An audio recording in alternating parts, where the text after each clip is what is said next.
Alright, welcome back. Got a pretty special project. Let's crack open and see. This is a new cargo bike from MONoPOLE. It's Swiss designed and made in France. I've only ever seen pictures online, but it looks super cool and it looks super well thought out. They also won the Monocle Design Awards for 2024, so yeah, super keen to check this out. Alright, here's the frame, all unwrapped, looks pretty amazing. Yeah, really beautiful frame, super nice color, and has a lot of cool little details on it. Also came with this cargo tray, which will be put on there. Pretty solid, has little mounts on it. It says max load 30 kilos, but I'm pretty sure I'll be able to chuck more on. This is also pretty light as well, way lighter, probably like, I don't know, less than a kilo. They're also kind enough to supply some rims, just a 20 and a 24. And then also came with these, some straps. So yeah, their own branded straps. These are actually volet straps. You can see they're pretty good quality with the large hooks made for the rack. And then you can adjust it here. Pretty nice thought to include these as well as part of the kit. Sometimes you get racks and stuff and they usually don't come with straps, but usually you need straps anyway, or a cargo net or something, so I think this was a nice touch. Alright, so here's the fork. You can see it's belt drive, and this is a pretty beefy fork. Has a dismount on the back, as well as your normal eyelets for fenders. And this 15 by 100 through axle comes with a Across headset, and then a little cap, and then this rubber thing. Hashtag cycle it for joy, MONoPOLE. These big beefy mounts for the rack, and then you can see the belt drive, power grip. Here, a nice little plate, a little spec plate. You can see some of the details and the serial number. Also, you can see the size. They come in 3 sizes, small, medium, large, depending on how tall you are, and see which one fits. This is the unique belt steering system by MONoPOLE. There's a eccentric bearing cup in the lower headset, which you can rotate to adjust the tension of the belt. You got this super fat tubing on the bottom. So yeah, this bike can also be run as electric. You can actually take this off and put a pinion gearbox in there. And then all the cables run internal, battery goes in there. Pretty cool. You can see the little opening for the battery. And then here is an adapter if you just want to do manual or analog style, which is what I'm doing. This is a standard bottom bracket, 73 BSA. Yeah, and then this is the inside of the bottom bracket. Not really too much to see in there. You also got some bottle mounts here on the head tube, I guess you'd call it. And then a little detail here, aeronautic quality steel, super high quality steel. The everyday tool to cargo your stuff. Cool little print there. They kept the branding pretty nice, I think. Pretty simple, pretty clean.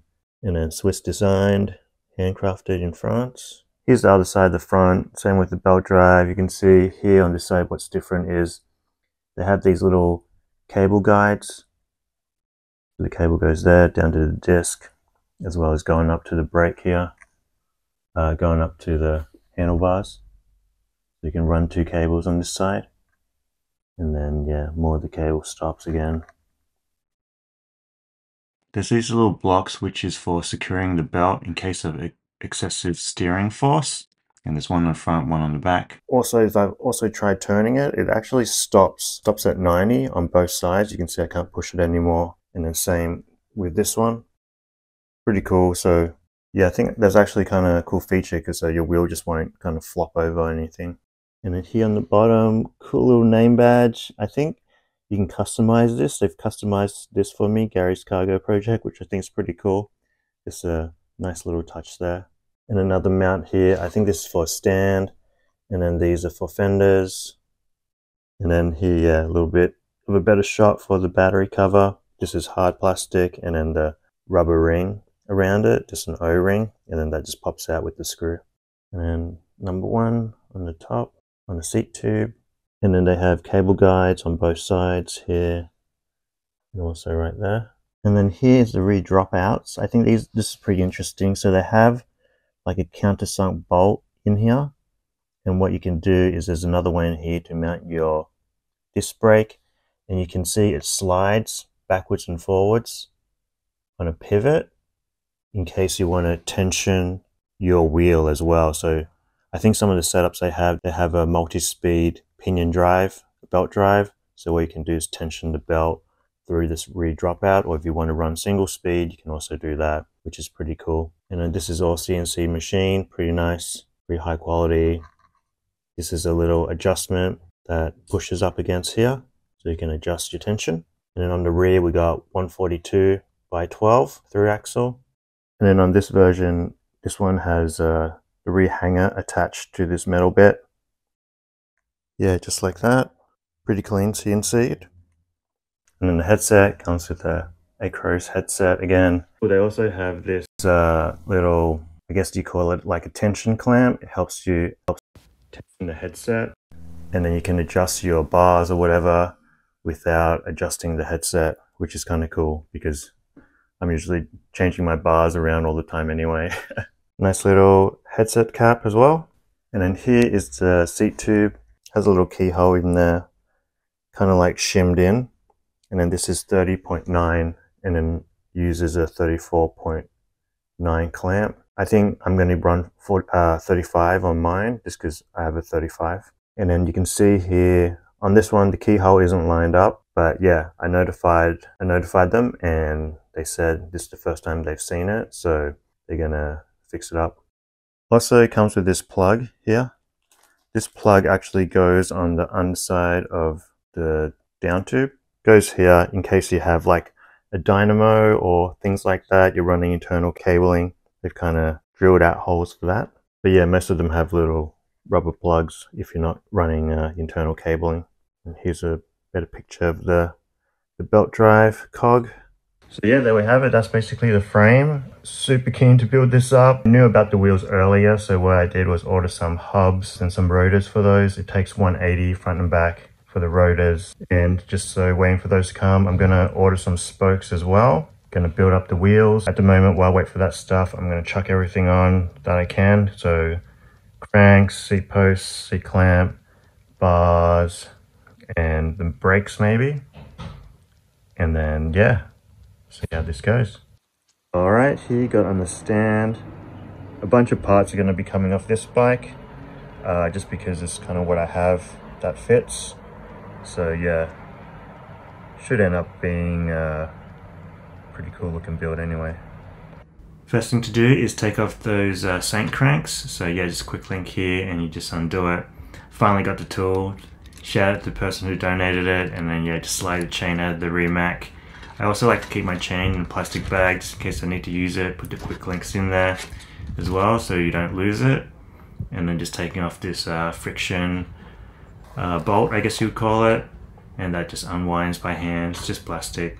And then taking off these other bolts as well. You just undo them, alternate them one by one, so you don't end up snapping them or anything. And then yeah, the crank just slides off. Pretty simple. Got the spindle all the way through, 24 millimeter spindle. And these same cranks have been going super good, no problems with them at all. Super strong. Taking them off jumps and stuff seems fine. And then taking off the BB, this is just a 20 notch tool. Just unwinds, pretty simple. And then yeah, just giving it a clean of the debris before I take off the other side. And the reason why I chose this crank set is because I thought it fit the best. I do have some square taper ones, but then I would have to get like a longer BB and stuff, and this one already has a standard Holotech 2 bottom bracket, and also the right Q factor as well, or the distance between the cranks. The distance between the cranks, the width of the chainstay should be at least 140. So yeah, I think the Saints are a little bit more than that at 147. But I think they probably fit any type of new style crank as well.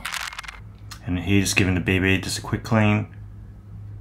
And that's looking good. This is just a dual one. And then to run a 7.3 shell, you got to put one 2.5 spacer in, 2.5 millimeter spacer. The previous bottom bracket was 68 and this one is 73. So yeah, they also have it in the Shimano instructions. So it's just one spacer on the drive side. And you can see as I was putting in this bottom bracket, I actually had a little bit of issue getting it in. I think I worked it out to be that it was from the paint, from when they painted the bottom bracket adapter, that some of the threads got paint on them. And yeah, it was real hard getting the BB in. I basically had to work it back and forth until it went in. I think some people, or most people, when they work on new bikes, they have a thread cutter to kind of recut the threads and also face the bottom of the bottom bracket before they put it in. But yeah, because mostly I work on old bikes, I didn't have those tools. But what you can do is you can basically use your bottom bracket and just slowly go in backwards and forwards until it goes in, basically. You just got to take your time. It might take a little bit. It can be a little bit frustrating. I think I got a little bit frustrated sometimes, and you can see I try to scrape it out with some of the with the wire brush. But yeah, if you just take your time, eventually you would get there. And then just got to be careful not to cross thread it as well. Make sure you're using the right cups and you're rotating it the right way. But yeah, eventually I got there. It just took a bit of work. And then once I got on this side, I was able to put the drive side back in, grease it up, and yeah, it should work pretty well. If you're worried about damaging your BB cups, because usually they're made of softer aluminum, you can use just an old steel bottom bracket. But yeah, if you just go slow, it should go in. You can see how tight it was just by hand, but I was able to put it on with the tool and then just chuck some grease in. All in all, better too tight than too loose. If it was too loose, then there definitely would be bigger issues. So yeah, I talked to MONoPOLE about it, and because mine was a sample frame set, they forgot to do it. Forgot to rethread it, but rethreading will be included in the serial frame set. But yeah, after a while, you can see it's super tight. I just tighten, make sure you check both sides is nice and tight, and then ended up checking the other side again just to be doubly sure. And yeah, that was on. That was sweet. And then now putting a spindle in, you just grease it up. I think some people only put greasing on where it hits the bearings, but I just grease up the whole thing. And then yeah, just kind of push it in. Nothing to it, pretty easy, push it in. Hope the chainring fits. I think it can go up to 38 on the chainring. I'm using 34.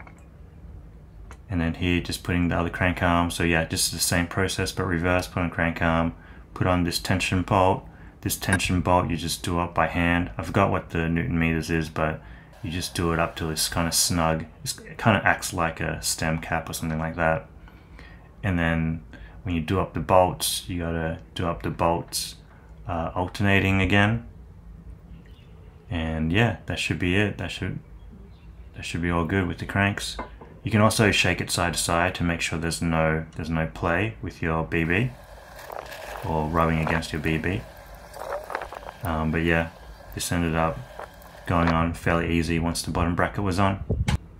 And yeah, spinning good. Alright, finally got these on.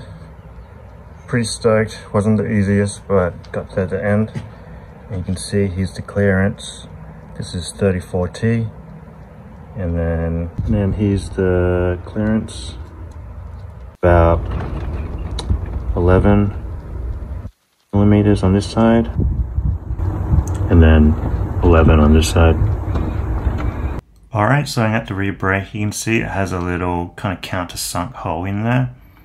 And I'm going to chuck this kind of brake mount on. It's basically international standard brake mount, just goes on like that. And the two bolts go on the other side. And then I just need to get some new bolts because I don't have any countersunk bolts.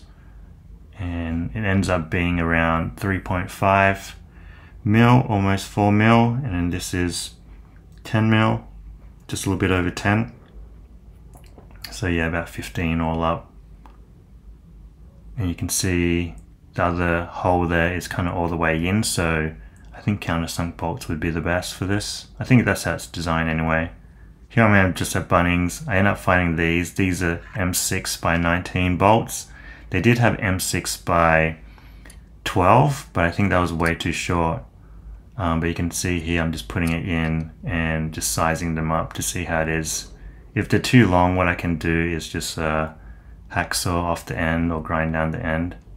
But you can see, yeah, these M6 by 19 fit fairly well.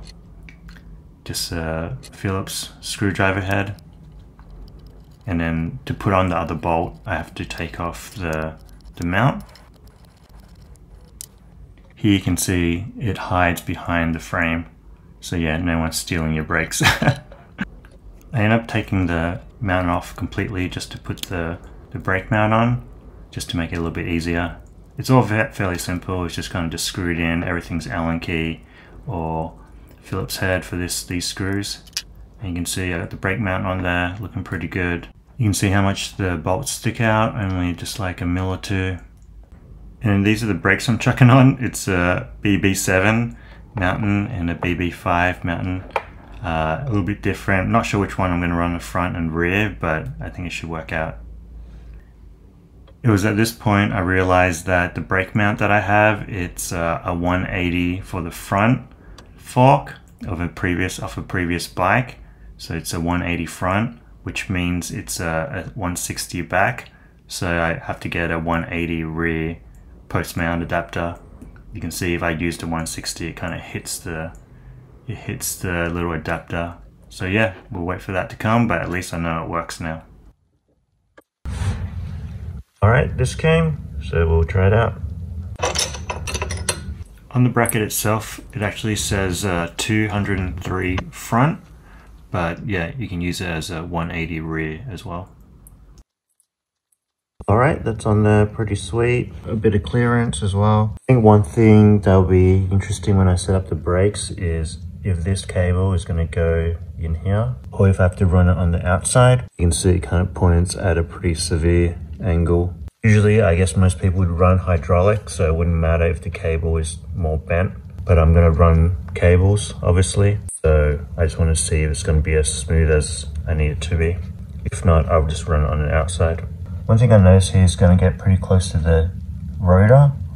So I'm wondering if I have to trim those. I'm just going to wait for the wheel before I try it, before I trim it. But yeah, that might be something that I have to do. Before I was thinking, should I run the 7 on the front and the 5 on the back?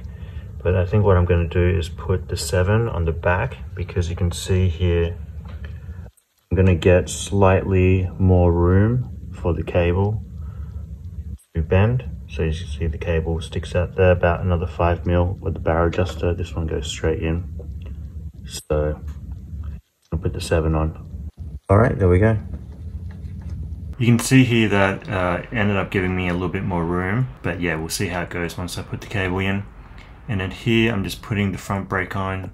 You can see I had this longer bolt, but the bolt was too long, so I ended up switching it for a shorter bolt. These little drill holes don't go all the way through, so yeah, just take note of that. And there we go, all done. The brake's on. Alright, just taking a few more parts off the Kona here. This is what happens when you have a lot of bikes, end up switching all the parts around. But yeah, just taking off the Z-Mac, probably reuse the Z-Mac, and then I want to use this Suntour shifter, just because I can use it friction or 8-speed. And I don't know if I'll reuse the grips. I think I might use some other grips, but definitely going to put this shifter on. And then I'm going to start setting up the cockpit. So yeah, this bike comes with a little steerer clamp, which is quite nice. So you can kind of clamp it all the way down near the headset, and then you can kind of change your bars with no issues if you're always switching out your bars. I know that I'm always switching out my stuff, so definitely good to have. Yeah, didn't cut the steerer either, just in case I wanted to run a different style stem. But here you got the profile racing stem on there. Had this one from a build a while back that I took off, but yeah, looking pretty good, I think. And then putting on the Stritzlin bars here. Shout out Stritzlin. I actually had this on a rat bike for a little bit, but I took them off and they've just been sitting around, so I wanted to make use of them. And also I think they would suit this build, kind of more of a adventure bike type build, a little bit more aggressive. And I think the wider, more aggressive position will help with a heavier load up front. Alright, these are the levers I'm chucking on. Just old school Avid's DL FD 2.0s. They're pretty roughed up, but I'm just going to give them a clean. Pretty sick. You can see this one's got some damage on the clear coat. But yeah, I'm just going to give them a once over. They should be pretty good. Got the old metal adjusters and adjust it up and down. So yeah, you don't really see these Avid levers much, but I was able to get some. Had these stashed away for a little bit. And yeah, just giving a quick clean with the D40 and a nylon brush. Just got to be careful. I didn't go too ham on this because I wanted the logos to stay on there as well. And then after that, give it brush through. I just gave it a rinse with water, rinse all dirt off, spray detergent on there to get rid of all the grease. You can still see after I rinsed it, there's some dirt and stuff. So I ended up wiping it all down. But yeah, just take your time and eventually you'll get that. Ends up being clean. A little bit of foil if you need on the rougher parts. And it should come up pretty nice looking, I think. I was pretty happy with these levers, how these turned out. And once that was done, I just had to install them. I put a little tie lever in the little clamp just to slide it on a bit easier. And yeah, I think the levers match well with the stem. I think they look pretty cool. Just do them up finger tight for now until I cable it up. But yeah, this is basically going to be a setup. Just make sure your friction shifter doesn't hit your lever. But yeah, looking pretty sweet. So one of the trickiest things about building up this bike is getting some wheels that fit for it. And I think 90% of the time, you're probably going to have to build up some custom wheels. So there's two ways to do this. You can either take it to a bike shop or you can try to do it yourself. And basically, I'm kind of a DIY type of person, so I'm going to do it myself. MONoPOLE gave me some specs ahead of time, so I was able to order hubs, rotors, and they also provide rims with rim specs, so that made it a lot easier as well. I think the hardest thing about it was working out the spoke length, so I'm going to show you how I did it. There's a website called Spoke Calculator or Spoke Cal, and you just got to put your hub and rim specs in there, and it works it out for you. There's a few things that trip me up, so I'm just going to go through it.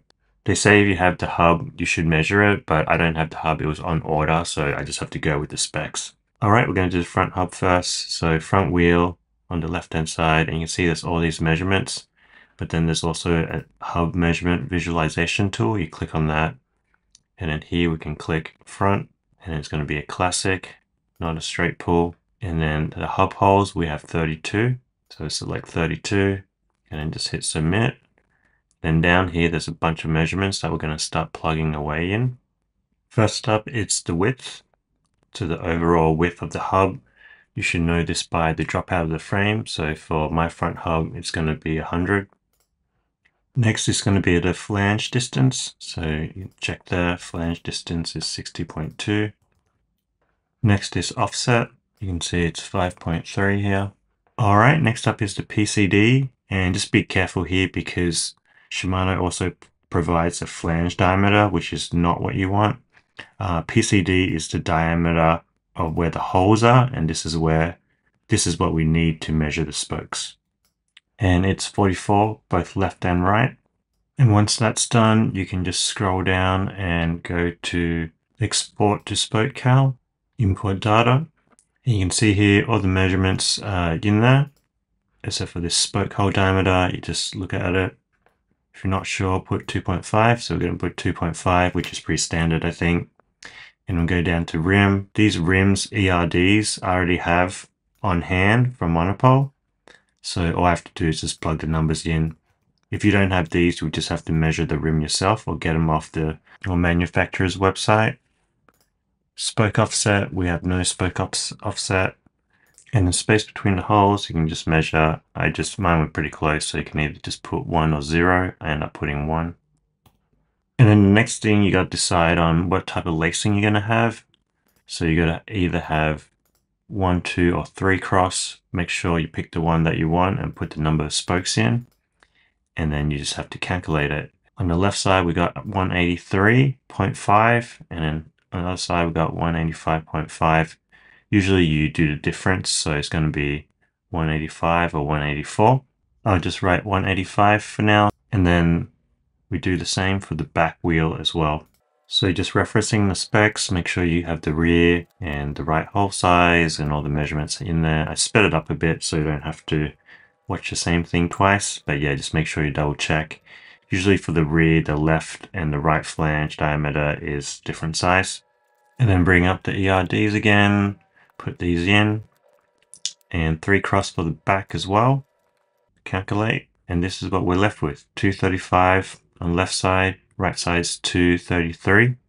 So you can either split the difference or go with the higher spoke if it's close. So I just went with the high one because it's pretty close.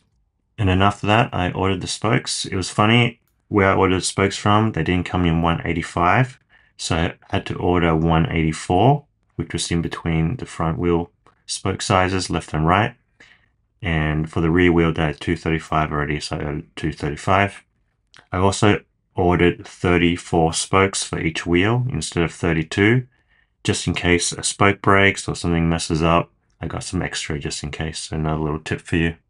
So what happened was after I ordered the hubs, I waited for about a week, but then they didn't ship it for some reason. They said one of the hubs was still in transit to that plant. What I ended up having to do was having to cancel the order. Since I already ordered the spokes were already cut to length. So I had to order the similar hubs with similar flange sizes. But yeah, let's hope it works. Alright, this finally came today. Super stoked. I've been waiting for this for a while and it took a little while to get. And these spokes are already ordered, so now it's time to build up the wheel. Hopefully everything fits.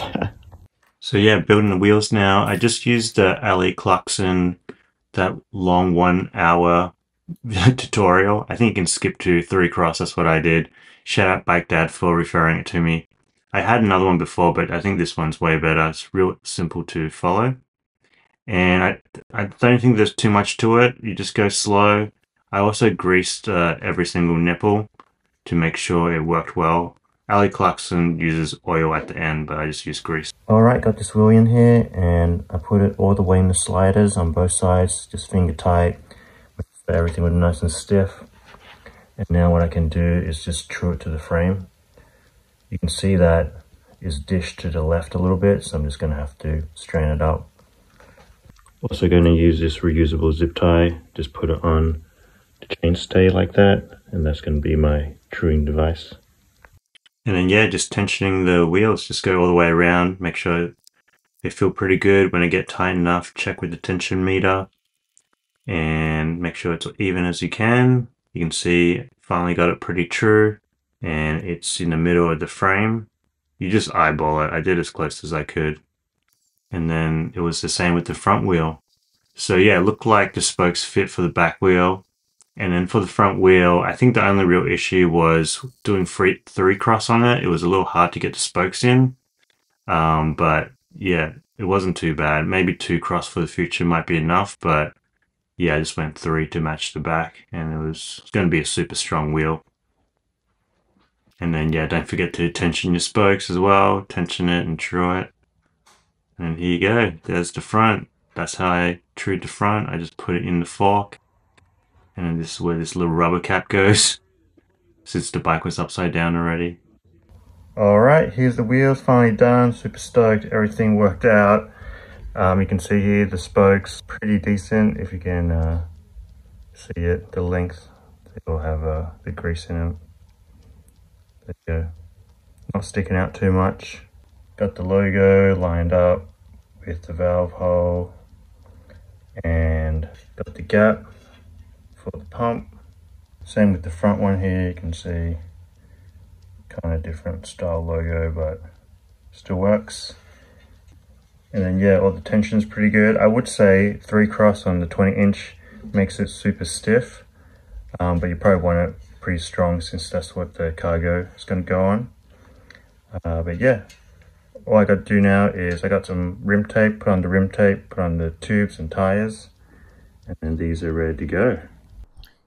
Alright, here's Dacona, looking pretty sad, but I'm going to take the rear tire off so I can use it. This is a Minion DHR2, so just a race tire, downhill race tire. It's not too bad, the knobs. And then it has a free ride tire on the front.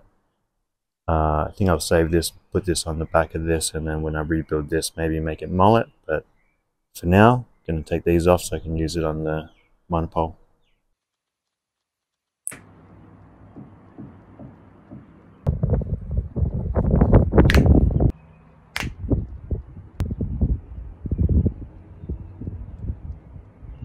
Alright, the wheels are done and I'm pretty stoked with how they turned out. Looks like a small like moto tire or something. One problem I had was kind of seating the rim. This is a non-tubeless tire, so it should fit. I think it's just this tire and rim combination is quite tight. So I had to put soap, just hand soap, along the rim here, or along the bead of the tire just to get the seat, and that worked. This one, it's a tubeless tire. So I think it's a slightly smaller, but it ended up fitting all right. It was super tight, but I don't think it actually sits on the bead. But I think when I pump it up, it seems to be pretty balanced, and when I spin it, it's not bumpy at all. So yeah, we'll see how this one goes. So yeah, you can see here, it kind of sucks in a little bit, but it is even on both ends. So I don't know. Maybe that's just the way it goes. And then the tires, I got 2.4 up front, and then it's 2.3 in the rear. Sure. All right, about to put the seat color on. A little bit nervous because it's just a little bit big. You can see here it's running about 35.8, and here you can see about 35.7. So I have a 35. MONoPOLE said they've been using 34.9, but I think the seat clamps are a bit thinner, so they can maybe stretch out a bit more. But yeah, see how it goes. So I talked to MONoPOLE about this, and it seems like because this is a sample frame set, they had a mix up with the inner sleeve in here, making it a little bit of a harder fit. For their serial frame sets, it will be the right sleeve, and it will come with the seat clamp as well. So yeah, nothing to worry about. But yeah, this is how I ended up fitting it with mine. You can see I tried to put the Chromag C-clamp there, but it was super tight. Alright, I was able to get it on. I had to stretch it a lot for it to fit. But yeah, happy it's on.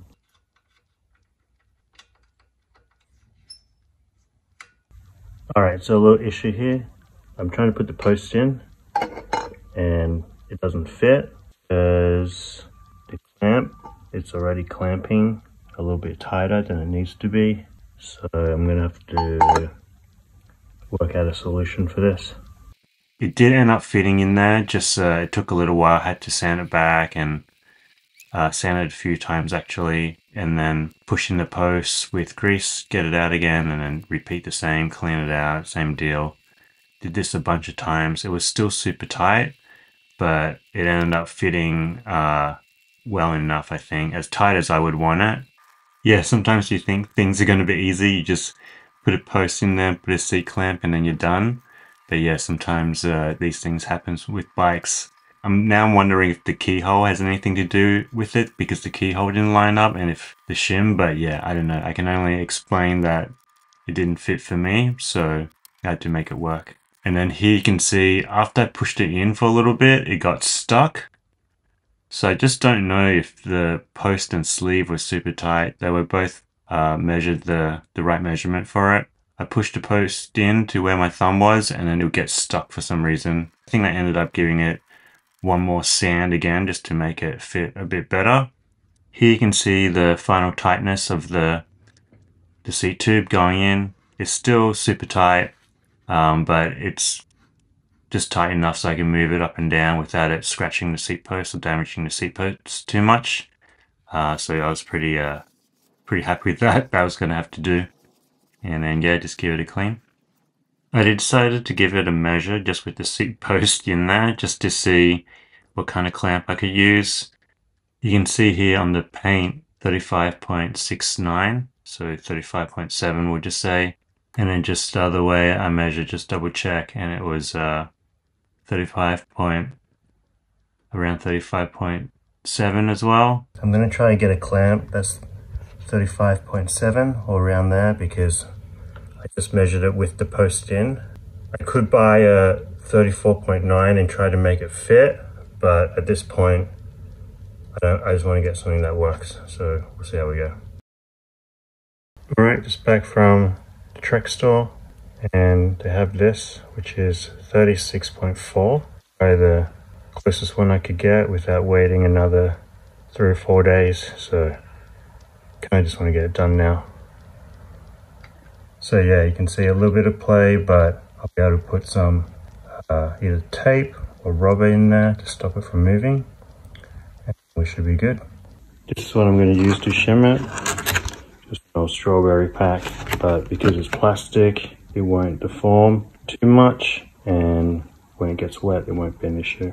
So yeah, just basically cut a strip off and then line it up and put the sleeve over the top, put the seat post clamp on top, and if it's fairly snug, it should work, because when you bolt it down, it'll squeeze it together. In my research, I did find a triple B one that came in 35.8, maybe some other brands to it too, but yeah, it was just way too hard to get. Overall, pretty happy with the look of this one. Alright, there we have it, finally on. Pretty happy with this.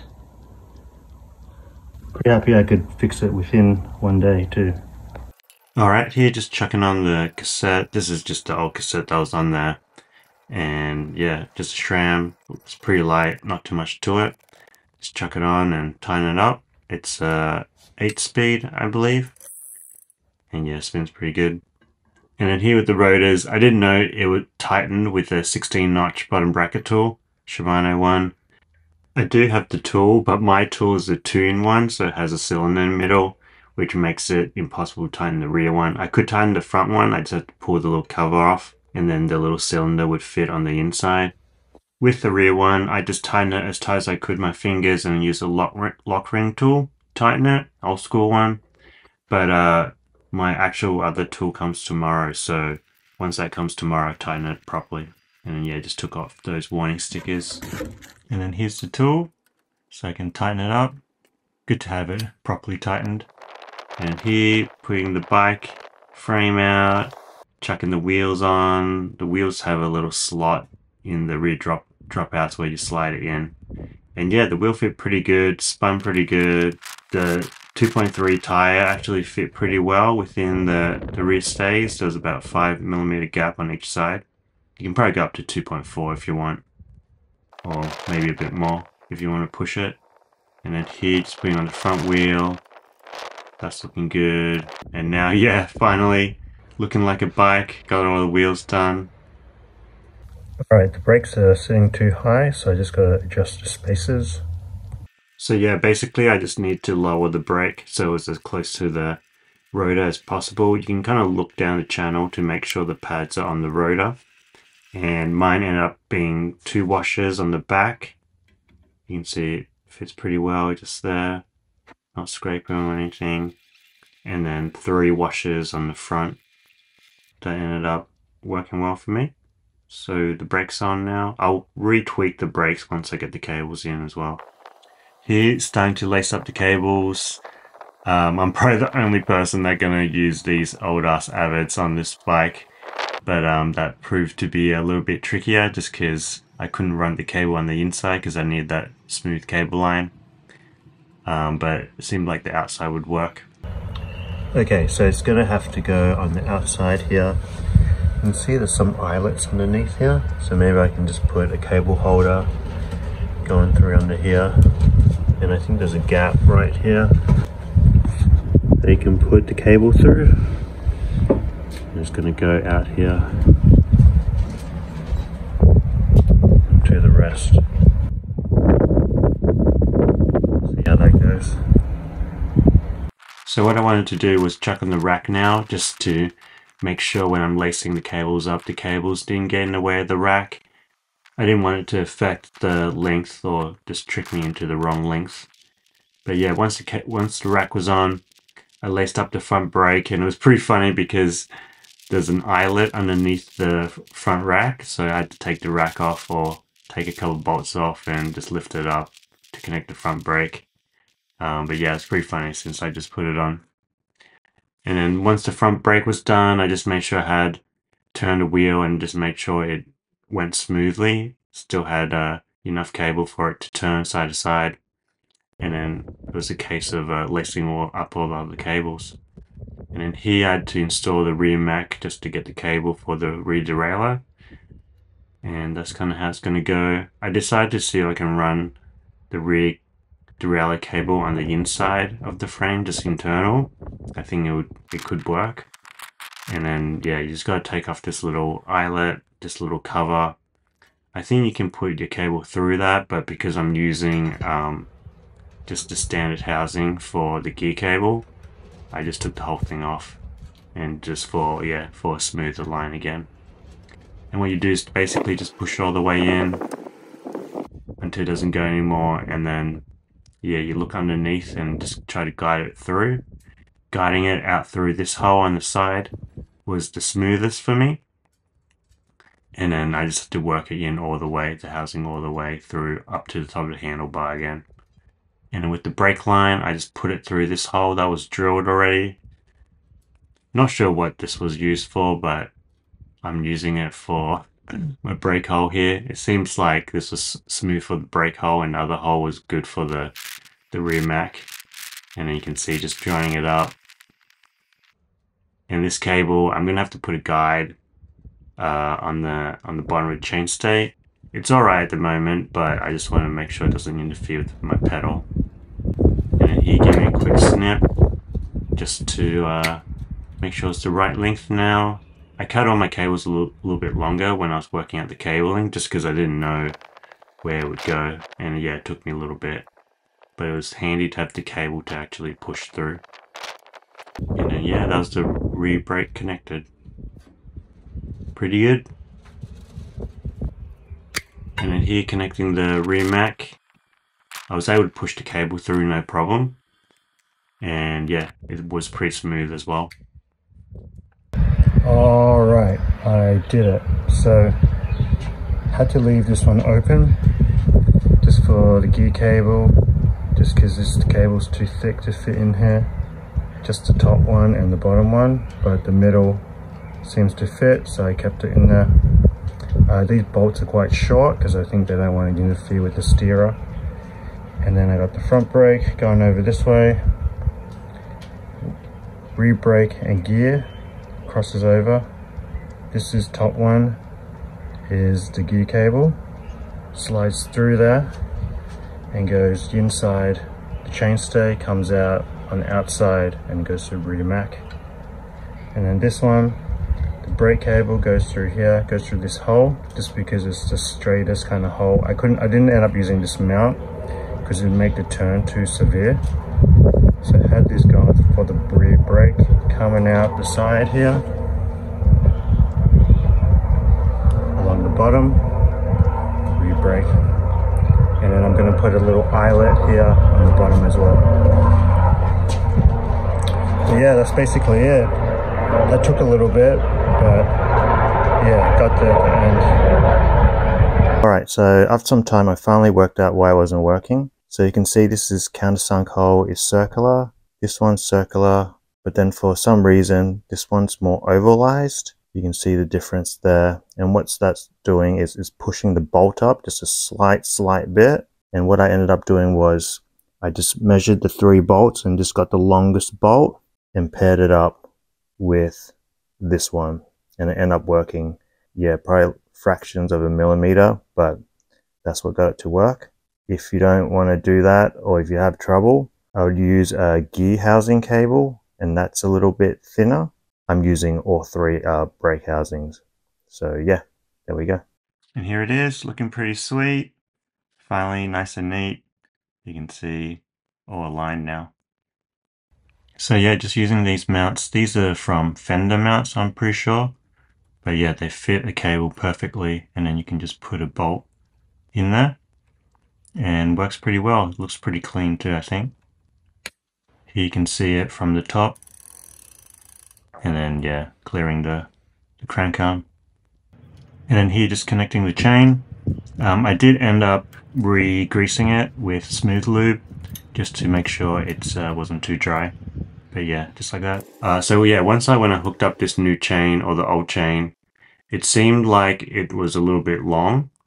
So I was able to kind of tighten it with the B limit screw, But I think because this bike has a shorter chainstay than my Kona, that I will probably have to take a link out. But when I'm working on it, what I ended up doing was just tightening the B-limit screw a little bit just to get rid of the slack. You can see right there.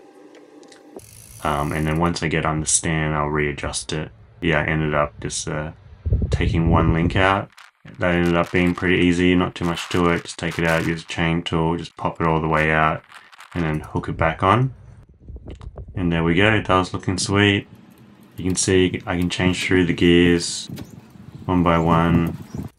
The friction worked, the chain line was pretty good. The only thing I had to fix was the B-limit screw. You can see it's too close now. Or the jockey wheel is too far away, so I just made it a little bit closer. And you can see it's running sweet now, putting less pressure on the rear mech. And that was basically it. Alright, and these are the grips I'm chucking on. Always want to try these, been a few years now. Alright, that's on, looking pretty sweet. I just used zip ties to put them on. But yeah, I think they suit the bike. Looks pretty cool. And putting on the saddle, just like that. And that was the last thing. Here's the bike.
Alright, so my first impressions, I'm super hyped with the bike. I think it looks great and rides really well.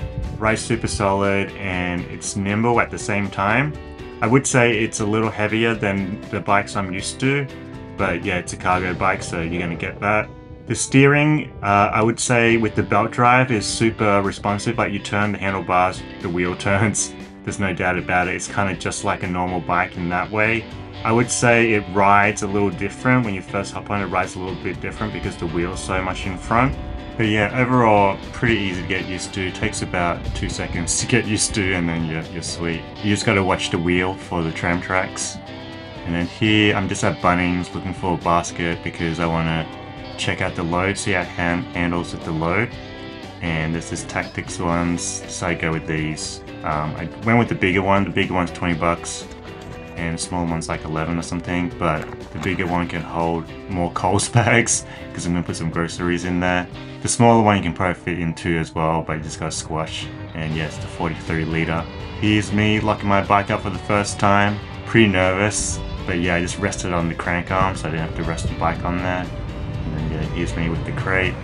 I ended up having to just strap tie it on down flat just to get it home. It was a bit rattly, but I decided once I get home I'll strap it up.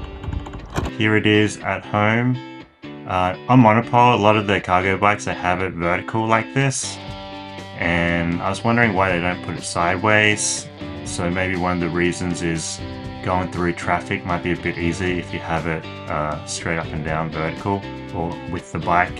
But for me, my bars are so big anyway that yeah, I'm kind of just gonna chill like this sideways.